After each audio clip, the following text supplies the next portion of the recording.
Splash!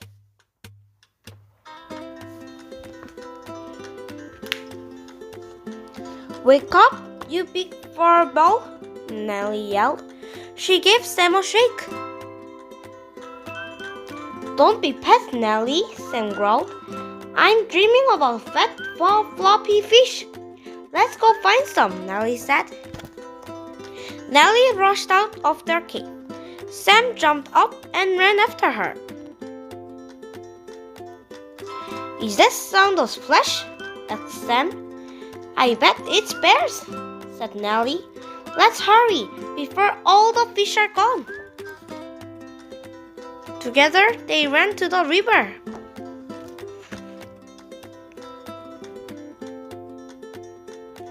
The river was full of bears catching fish. Oh no, the bears groaned. Here comes Sam and Nellie. What kind of mess will they make this time? Said one bear. Nellie slipped on a wet rock. She fell into the river. Splash! I'll save you, Sam yelled, leaping after her. Splash again! Together, Nellie and Sam made a wave that tipped over 10 bears.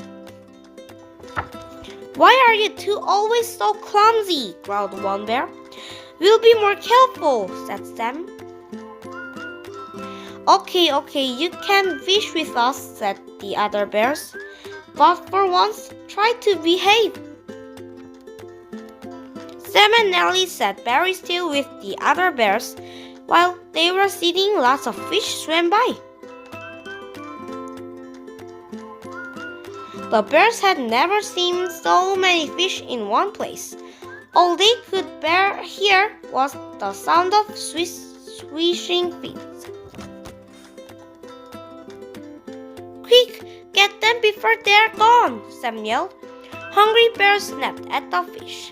The river was a jumble of fins and fur. The bears had fun chasing the fish. And the fish had fun racing away. They swam to the bottom of a safe, deep lake. All of the bears had so much fun, they forgot they were hungry. Sam and Nellie walked home to their cave. We are clumsy, said Sam, but we do have fun, said Nellie. Now all they needed was a good long nap. The end.